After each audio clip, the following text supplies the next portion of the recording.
Hey guys, I'm back. I'm here with my husband Wes again. You all have seen him in quite a few videos here lately. I don't do a whole lot of vlogging. I like to vlog, but not everybody wants to listen, and that's fine.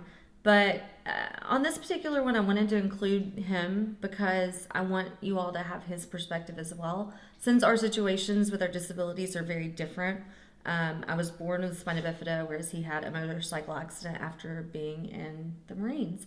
So, he had his accident later in life, so he hasn't been disabled as long as I have. Right. But we've been together for the majority of like the time since his accident. He was, well, I mean, you can tell them again real quick. I was injured in 2004 in a motorcycle accident, and we got together in 2007. So most of the time that I've been injured, I've been with you. So it's been better. Be It's nice. been better. Be nice. So anyway, if you don't know everything about us, he's a computer programmer. I'm a freelance writer. I focus on music. If you want to know the full story of that, you can go look at some of my other videos. But right now, I have a music seminar coming up, starting tomorrow actually, called the Country Radio Seminar. And it's a 3-day event, and I get to meet all kinds of industry professionals. I get to meet other writers, tons of artists, all of the stuff. It's actually one of my favorite weeks in the music industry, especially as a growing writer. So I'm going to go back a little bit. So I went to the conference last year. And it was awesome, because he's not in the industry, he gets to hear all of my stories of all the fun I get to have.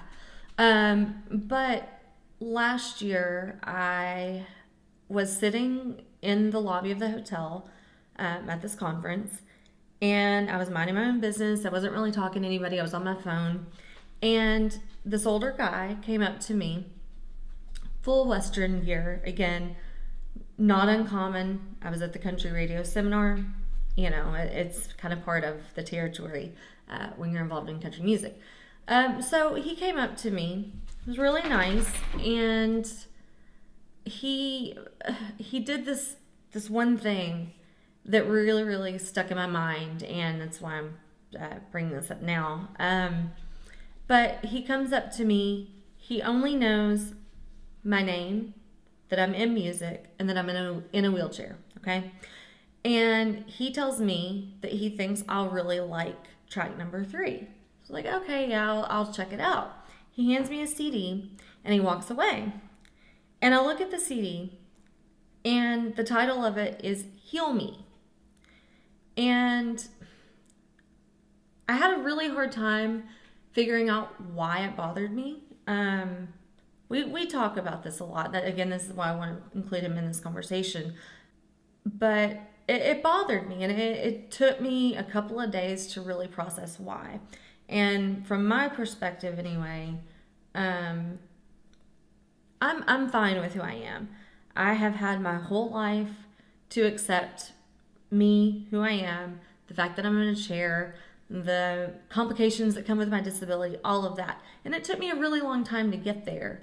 And so to have someone, especially in a professional setting, make a comment like that when I deserved the right to be there and enjoy my time just like everyone else, I felt singled out. And I know he didn't mean any harm.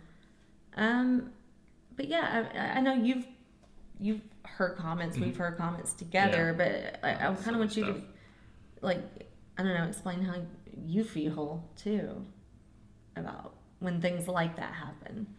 Well, I just have the mentality of, I'm fine the way I am, and if somebody wants to try to visualize themselves in my wheels instead of my shoes, they want to visualize themselves in my wheels and think that their life would be any different or worse off.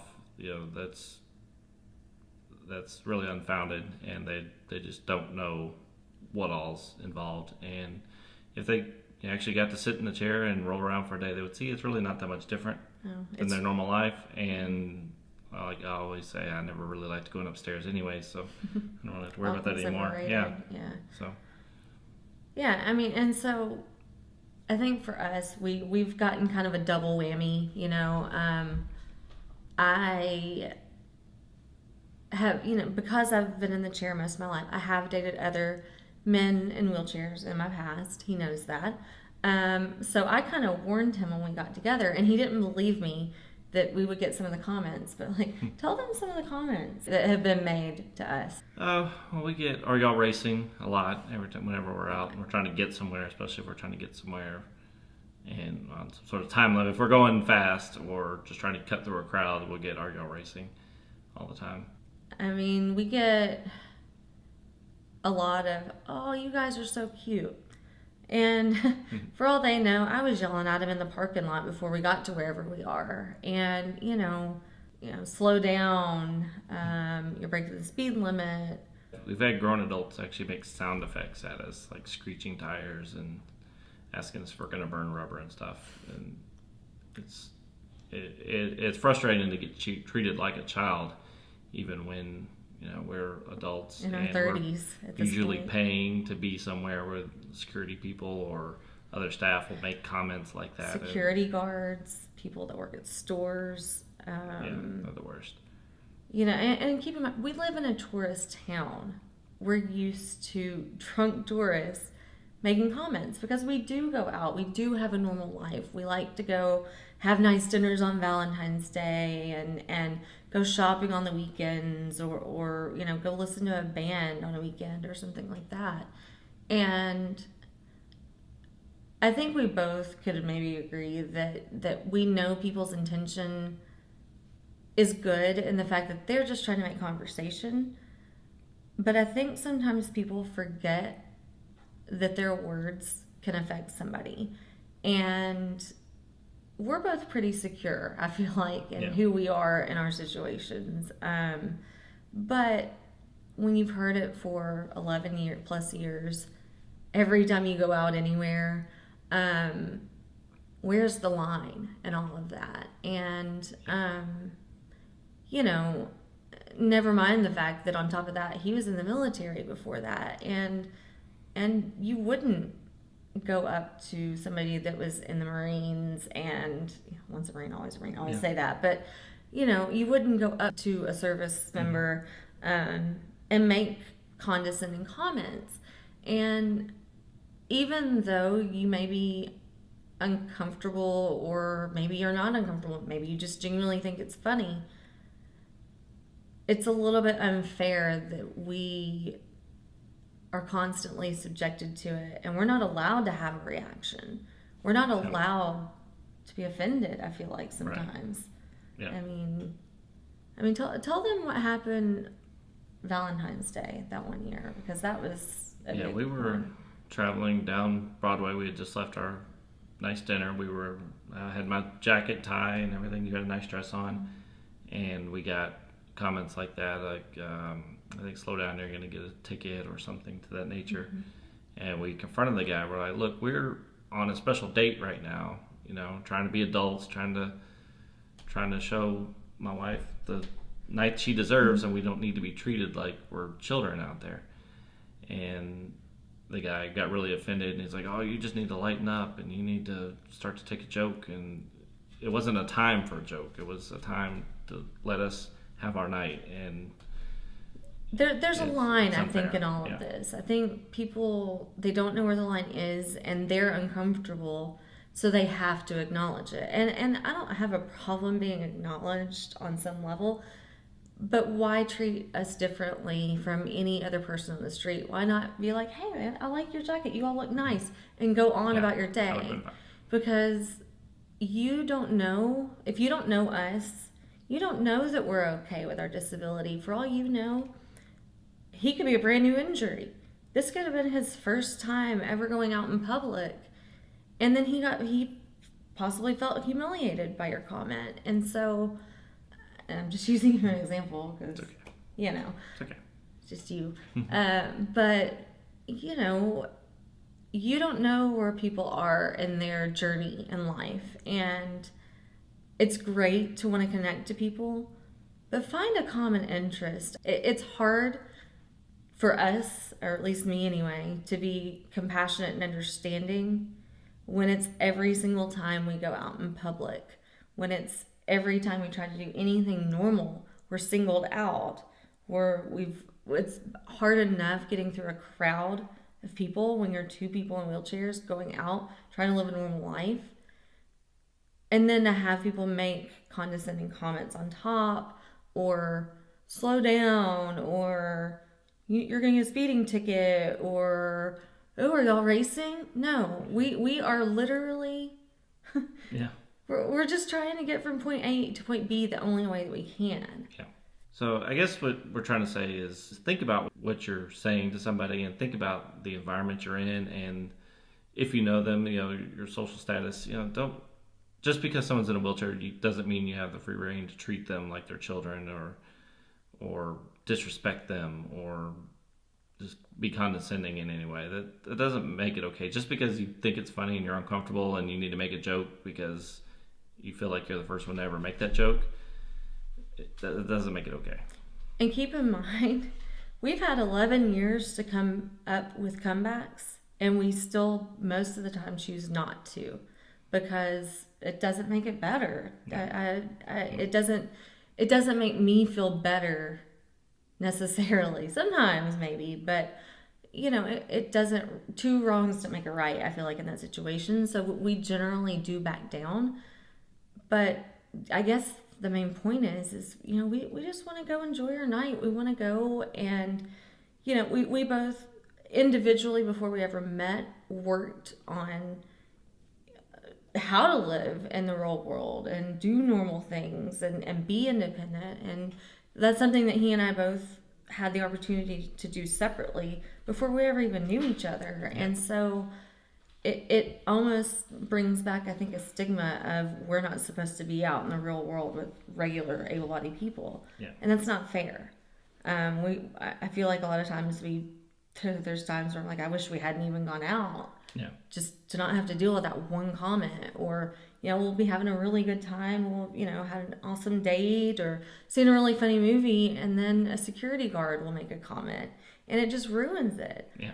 And it just goes back to my point of, just because you're uncomfortable doesn't mean that you have to make us uncomfortable, because you don't know what it took for us to be comfortable enough to own who we are, own where we're at, and the fact that we are two people who had some physical obstacles, which I don't know. Yeah. I'm perfectly fine with who I am now, but it did take work, There are things, that could be easier, but I mean, I think that's everybody's life. Yeah, that's everyone's life. And it just devalues us as human beings. It makes us feel like we're some sort of second-class citizen. I mean, we are a minority, and I feel for people that get singled out. It doesn't matter what it is. It's just, for us, it happens to be disability. But my message is just to focus on the similarities, because I think we're too focused as a society on being different, and different being bad. Different's just different. And he watched me for the past year, up until the last few months, meet kids, in schools and stuff that I would speak at. And the kids get it more than the adults. And what scares me is that the adults are the ones setting the example, and the kids seem to have a better understanding. It comes across as uncompassionate and condescending, and sometimes hurtful, I think. So, I mean, and don't assume that we want to be healed, or that anyone that's different than you in any way wants to be just like you. Everyone's unique. Everyone's different. Everyone has their own story, and it's our differences that make us who we are and take us different places. Like, she's done so many more things because she has a disability. She's had so many more opportunities, and so many more doors have opened for her, that she's been able to make a difference that she may not have been able to make if she we're just another person. Right. I mean, he's always told me too that he never really did sports, and I've gotten to experience watching him be a part of a team and grow. And I got to expose him to something that I did as a kid. We snow skied together a couple of years ago, and I kind of feel like we have experiences together that we might not have had, and who knows if we would have even have met if it wasn't for our situations. And so I don't know, don't judge a book by the immediate outside cover, because you might not know the full story that's inside. And yeah, cute cheesy book analogy, but it's true. We have been happily married for a really long time now, and we've got a nice house and a nice life together, and we're happy, and for the most part relatively healthy, I think. Sometimes some weeks are better than others, but usually we don't I forget that we're both in chairs most of the time until somebody reminds us. I like that about the fact that we're both at a point in our lives where it really is kind of secondary to our life together. Yeah. There's so much more that I think we share that's beyond the disability. I mean, that might be what brought us together. And that's the thing too, is I don't regret it. I wouldn't change it.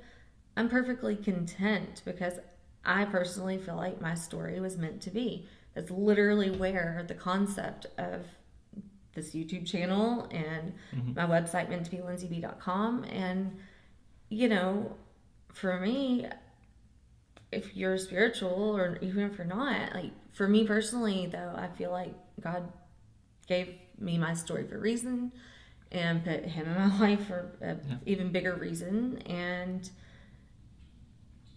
it's not fair that we have to be put on display, or our relationship even gets downplayed. They make it seem sometimes like, oh, look at them, they're playing house. And no, we have real life things. We've dealt with the cancer thing together. We've dealt with sick animals and house payments and bills and car issues and like all the normal stuff. And I don't know, I've kind of lost my point in all of this, I think, at this point. But the point is you don't know what may seem like, I don't know, a shortcoming or a flaw or whatever.